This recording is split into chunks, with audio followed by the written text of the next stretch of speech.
The fork pauses halfway to my mouth when my brother Ryan clears his throat, that theatrical way that makes everyone stop chewing. "We need to talk about the money," he says, sliding his phone across the table like a verdict. My parents' eyes follow the phone. I follow their eyes. $85,000, Ryan says quietly. Missing from my account. I have receipts. The room tilts. My mother's fork clatters. "What are you talking about?" I hear myself say, but my voice sounds small, distant. Ryan doesn't look angry. That's what makes it terrifying. He looks sad. Disappointed. Like I've confirmed something he always suspected. "Bank statements show a transfer to an account with your name on the authorization." He taps the phone. "I've already reported it to my financial advisor." The word police hangs in the air like poison. My father sets his napkin down. My mother's face goes white. "You need to leave," my father says. Not angry. Clinical. And just like that, I'm walking to the door. I'm outside in the dark. Everything ended in 40 seconds. But later, much later, I'll realize he said one sentence that made no sense. And that's when everything changes. I sit in my apartment at 2 a.m., staring at my phone. No missed calls. No texts from my mother. No angry messages from my father. No siblings reaching out. Just silence. The family group chat shows nothing new since last night. I scroll back to earlier conversations and realize I can still see them. My phone still works in the group. But no one is talking to me. I call my mom. Voicemail. Her message sounds rehearsed. "Hi, this is Linda. I'm not available right now." I text my sister. Mom's voicemail is full. "Are you guys okay?" 3 dots appear. Then disappear. Then nothing. That's when I start replaying the dinner in my head. Frame by frame. Ryan's presentation was too smooth. Too prepared. But something doesn't fit. He said the money disappeared 3 months ago. Then he said, "I discovered it last week when I reviewed my quarterly statements." That's a gap. A full 2 weeks where the money was missing but he didn't know about it. An entire week where he knew but didn't tell anyone. Why would he wait a week to call this family meeting? Unless he wasn't waiting. Unless he was preparing. I find the family trust document in my email from 2 years ago.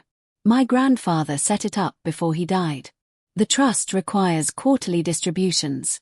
Automatic transfers to each beneficiary's account. My father is the trustee. I call him. He doesn't pick up. I text. "Dad, I need to understand the trust structure. Can we talk?" 40 minutes pass. Then a text from my sister. "Dad says don't contact him until you have a lawyer." My hands are shaking. I dig deeper into my email. I find the original trust notification from the bank. It lists every distribution made over 2 years. Every single one has a date, an amount, and a timestamp. I cross-reference with the accusations Ryan made. The $85,000 he claims I stole? It matches exactly to the most recent trust distribution. Same amount. Same account reference. But Ryan didn't mention the trust. He presented this like I hacked his account personally. Like I was a thief in the night. He made himself the victim of a mystery theft. But he knew the source. He knew the account structure. He knew, and he lied anyway. That realization hits different than the accusation.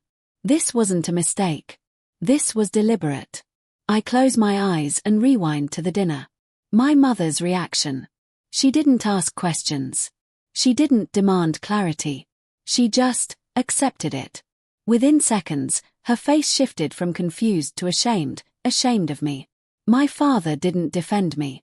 Didn't ask a single question. That's not how innocent people's families react. That's how people react when they already believe something bad about you. I think about every conversation over the past 6 months. Every time Ryan made comments about my situation, my finances, my choices. Every time he sighed and said things like, "I'm worried about you." He was laying groundwork. Painting a picture of someone desperate. Someone struggling. Someone who could steal $85,000. And the family believed it because they already half believed it. But why? I pull up old text conversations with my mother. I search for patterns. For moments where she seemed disappointed. For times she favored Ryan. The evidence is everywhere. Ryan got full college support. I paid my own way. Ryan got a car for his birthday. I drove a 10-year-old Honda. This wasn't about one accusation. This was about a pattern my brother understood perfectly. He knew my family's weak spots. He weaponized it. I'm sitting in my bedroom surrounded by old photo albums, and everything is clicking into place. Ryan was always protected. Always. When he crashed Dad's car at 19, it was a learning moment. My parents paid for everything. When he dropped out of college, it was him being too advanced for traditional education. When he failed at 3 different jobs, my parents called it bad luck and bankrolled his business completely. But me. Every struggle was proof of my weakness. Every setback was a character flaw. I remember a conversation from years ago. Ryan told me, "They'll do anything for me, you know? It's just how it is." He said it like it was obvious. Like I should already know my place in the hierarchy. At the time, I laughed it off. But he wasn't joking. He was telling me the truth.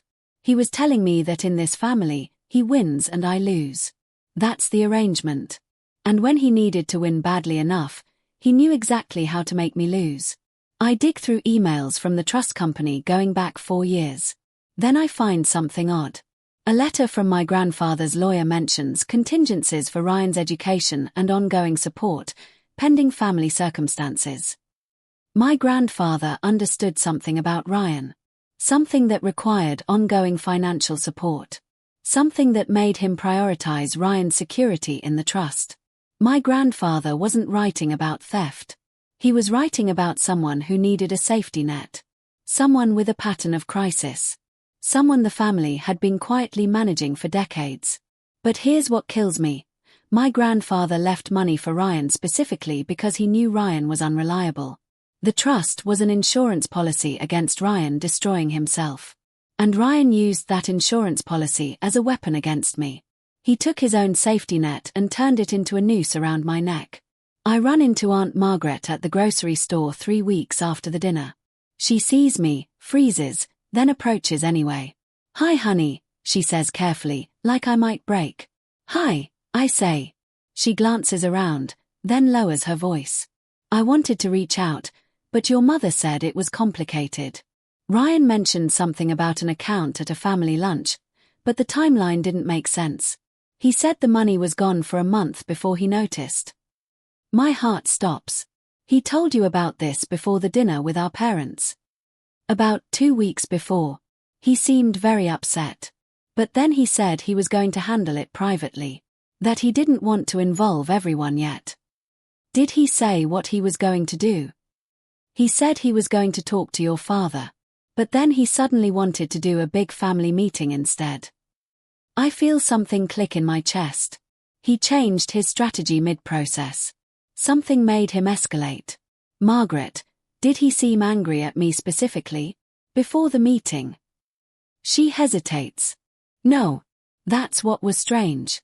He seemed calculated. Professional. Like he was preparing for something important." Then she realizes what she said.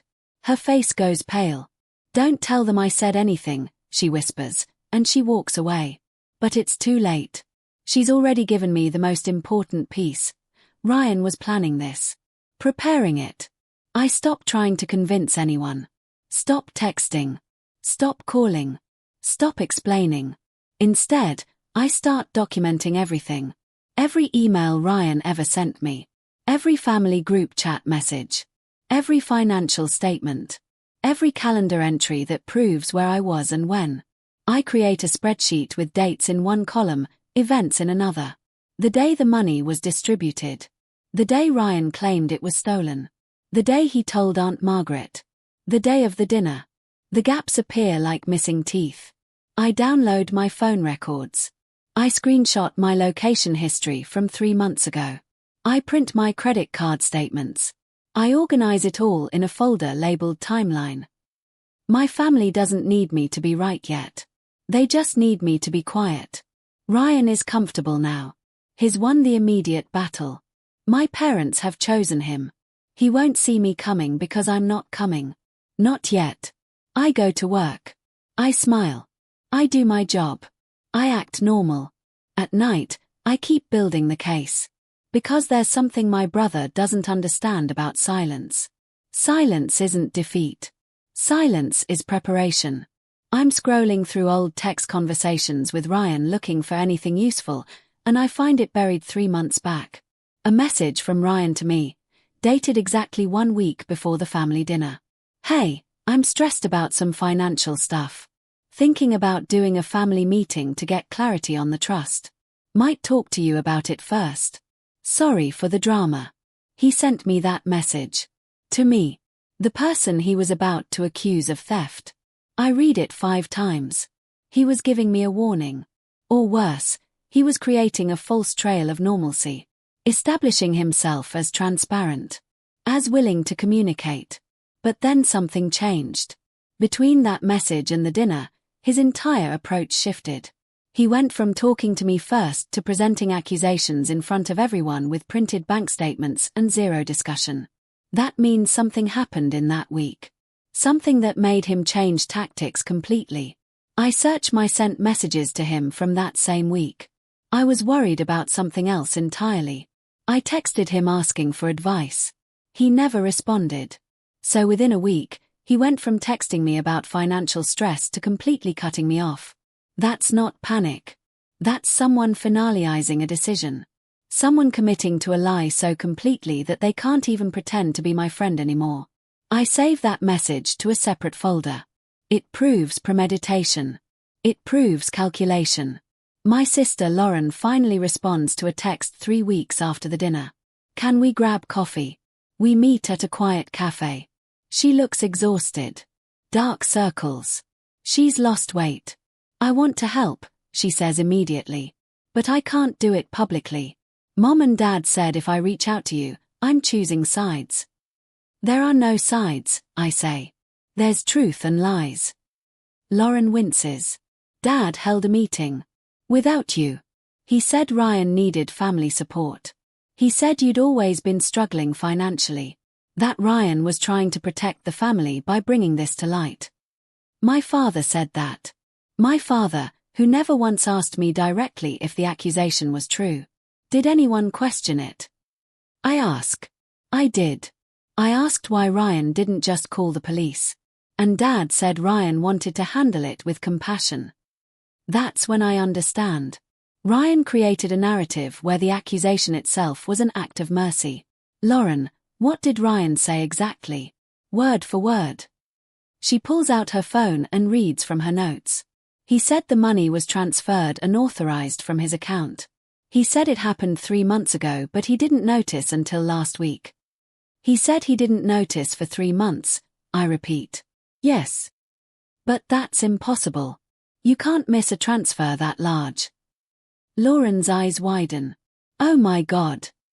Exactly, I say. He did notice. He's lying about when he noticed specifically to make it seem less intentional on his part. He's covering for something. I lean closer. Lauren, did anyone at that meeting ask follow-up questions? Did anyone push back? No. Dad seemed to have already decided. He'd made up his mind before Ryan even spoke. Mom just cried. She looked defeated. Like she was waiting for bad news and finally got it. What about other family members? They followed Dad's lead. When the head of the family believes something, everyone else falls into line. You know how it works. I do know. That's the most painful part. I know exactly how this family operates. Hierarchy. Loyalty. Protect the narrative at all costs. Did Ryan seem nervous at all? I ask. No, Lauren says. He seemed almost relieved. Like he'd finally said something he'd been planning to say for a long time. His hands weren't shaking. His voice was steady. He had this control about him. That detail matters. That detail confirms everything I've been thinking. A real victim would be shaky, emotional, uncertain. A calculated perpetrator would be controlled, steady, rehearsed. Ryan had rehearsed this. I hire an accountant named Jonathan. He spends 3 hours reviewing everything: trust documents, bank statements, transfer records, account timelines. This is interesting, he says finally. What? The money movement doesn't match the timeline he gave your family. He pulls up a chart. The transfer occurred on February 14th. But he told your family it disappeared in January. He's off by 4 weeks. Why would he get the date wrong? Either he doesn't understand his own accounts, or he intentionally misremembered. Given the specificity of his other claims, I'd guess intentional. What does that tell you? He wasn't trying to be accurate. He was creating a window. A time period where the money could have disappeared without him noticing. That window is a lie. I feel something cold settle in my stomach. Can you put that in writing? Jonathan nods. I can write an analysis. This proves inconsistency. It proves he wasn't careful about details. It casts reasonable, significant doubt. I pay Jonathan and walk out with a 12-page document that, in legal language, says my brother is lying about the basics. But Jonathan adds something I didn't expect. A small note at the bottom. The account holder displayed knowledge of banking procedures that suggests prior planning. The specific window chosen, January to March, aligns with typical quarterly statement review cycles. This indicates intentional timing, not coincidental discovery. In other words, my brother knew exactly what he was doing. He timed this perfectly. He understood banking systems well enough to exploit them. This wasn't desperation. This was education. This was someone who studied the system before exploiting it. It's a start. But it's more than that. It's proof of premeditation. 3 months after the dinner, I'm sitting in my office bathroom having a panic attack. Everything is objectively fine. My job. My apartment. Everything. But I'm not fine. I haven't seen my family in 90 days. I haven't been home in 90 days. And I'm starting to believe that maybe they're right. Maybe I did do something terrible. Maybe I'm crazy. That's when anger saves me. I sit on the bathroom floor and I get angry. The cold, focused kind. The kind that sharpens you instead of destroying you. Ryan counted on me falling apart. He counted on shame and isolation breaking my will. He counted on me disappearing quietly. He didn't count on me documenting everything. He didn't count on me staying quiet while I prepared. I stand up. I wash my face. I go back to work. That night, I add another page to my timeline. The panic attacks serve his interest. The doubt serves his interest. So I'm done with all of it. Uncle Derek texts me out of nowhere. Can I ask you some questions about what Ryan said? Confidential. We meet at a bar far from our neighborhood. He gets straight to business. I don't believe Ryan, he says plainly. I never believed him. What actually happened? For the first time, someone is asking me the question as if they expect the truth. I tell him everything. The trust structure. The timeline gaps. The message Ryan sent. The financial analysis. Derek listens without interrupting. Did you show this to your parents? He asks. They won't talk to me. Then show it to me formally. I'll present it to the family. Why would you do that? I ask. Because I have a son. And I will never excuse him treating his sister this way. Not for money. Not for anything. Derek becomes my witness. Someone inside the family structure who's actively questioning the narrative. And Ryan notices. I see it happen in real time. Derek brings the evidence to a family gathering. Derek asks pointed questions. Derek stops accepting Ryan's narrative as fact. Ryan starts texting me within days. Desperate. Uncle Derek is being unfair. He doesn't understand. Can we just resolve this privately? That's when I know. Ryan is panicking. He thought he'd won. He thought I was broken. But Derek cracked his narrative, and now Ryan is desperate to contain it. What kills me is how fast the panic sets in. Derek wasn't even being aggressive. He was just asking clarifying questions. Just pointing out inconsistencies. But that was enough to make Ryan terrified. Because Ryan knows the truth. And he knows Derek is close to uncovering it. I save every text message, every emoji, every carefully worded plea. Because these texts are going to matter later. These texts are evidence that Ryan was trying to make a problem go away, not genuinely resolve it. Derek tells me about a text conversation with Ryan. Ryan walked back the timeline. Instead of 3 months ago, he now says sometime in the February-March window. Instead of specific dates, he now says discrepancy. The language is softer, less specific, more vague. Derek asked, "What specific date did you discover the transfer?" Ryan hasn't answered. He's changing his story, Derek tells me. Very slightly. But he's changing it. Why? Because now he knows someone is checking the details.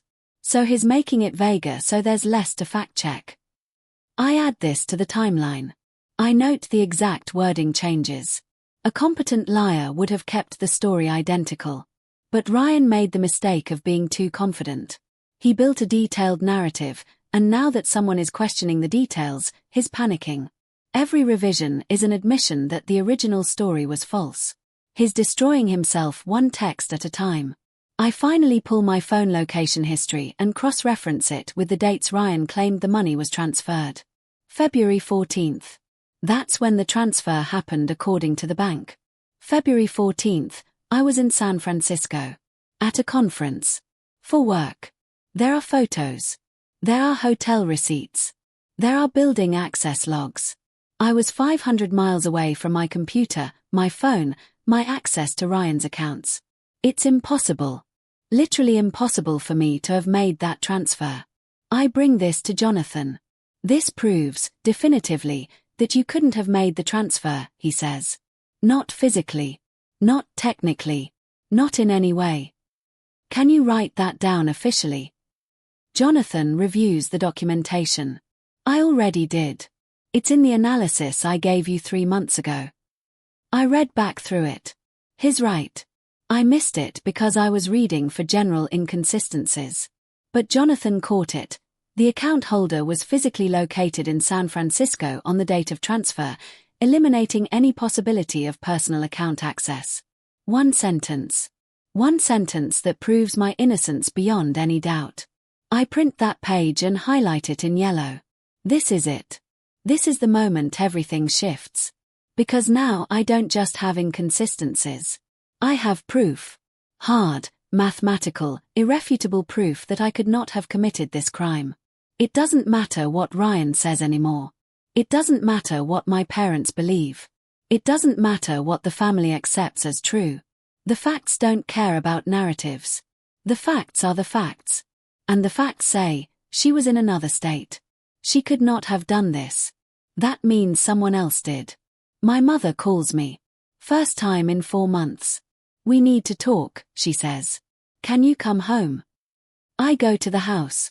My parents are in the living room with Ryan. He looks uncomfortable.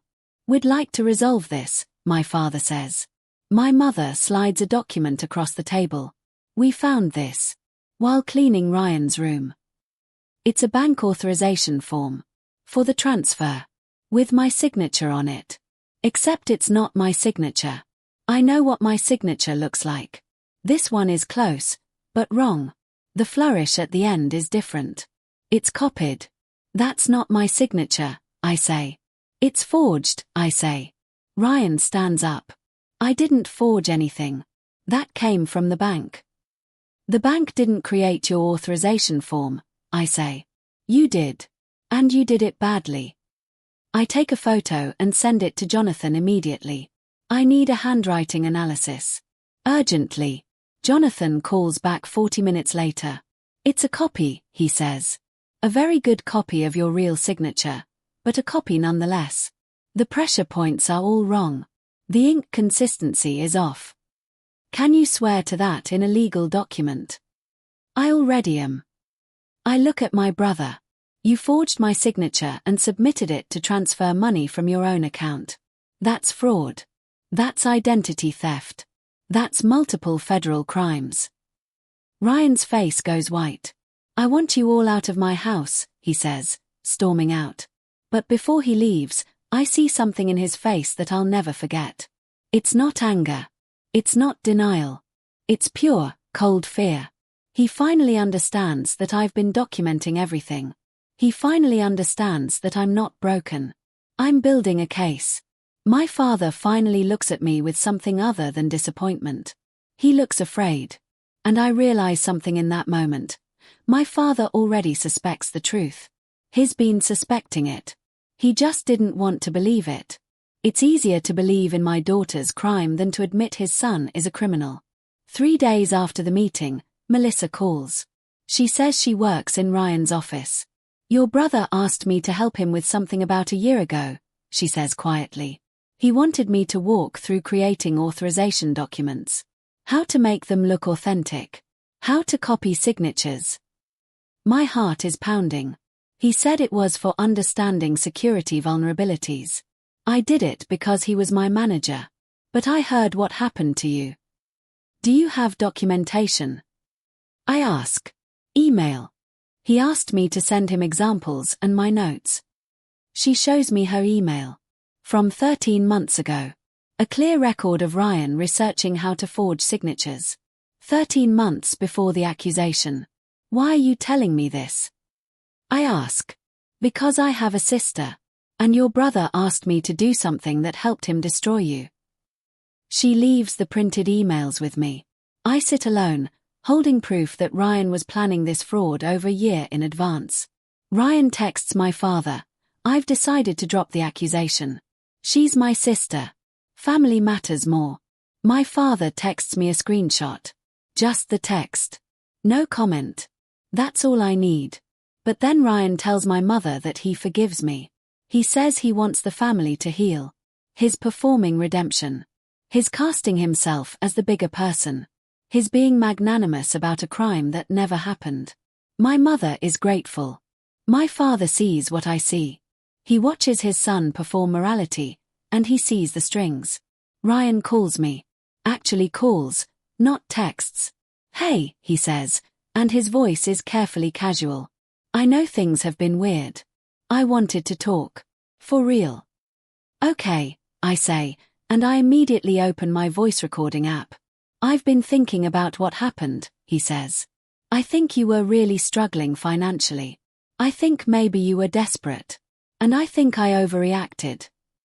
His rewriting history.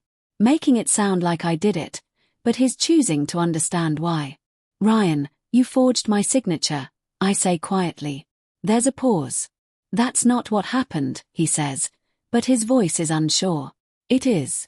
I have a handwriting analysis. I have documentation of you researching how to forge signatures. Another pause. Who told you that? His not denying it. His asking who betrayed him. I want you to tell Mom and Dad the truth, I say. Voluntarily. I'm not going to do that. I hang up. I stop the recording. He didn't deny anything. He didn't defend himself. He just asked who told me. That recording is worth more than a confession. Because on that recording, Ryan had multiple opportunities to defend himself. He could have said I never forged anything.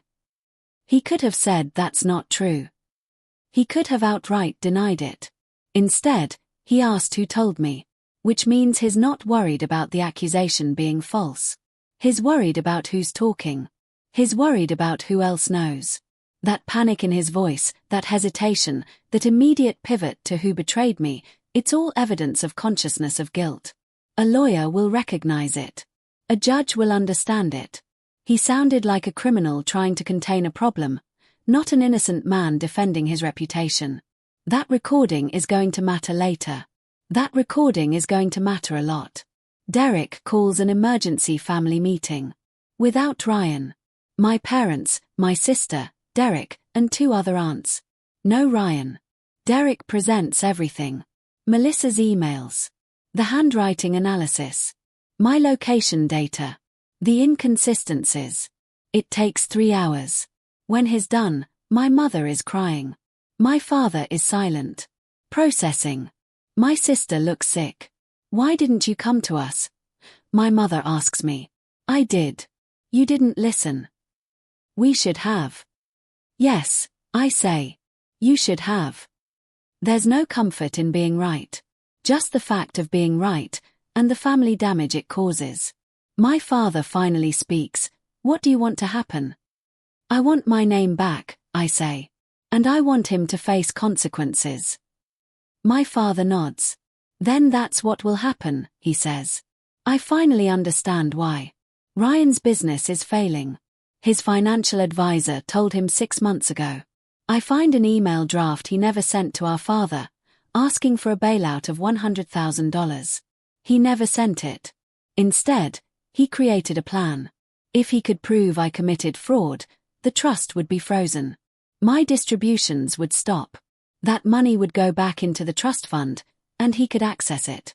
He wasn't just destroying me. He was stealing my inheritance. I invite Ryan to meet me. Just us. At a neutral location. I want to understand, I tell him. I want to hear it from you. We sit in a private room. My phone is recording. Why did you do this? I ask. And Ryan, because he's arrogant, because he thinks I'm still broken, tells me. Your life was supposed to be different, he says. My life was supposed to be secure. And then you got that trust distribution and suddenly you had options. And I'm drowning.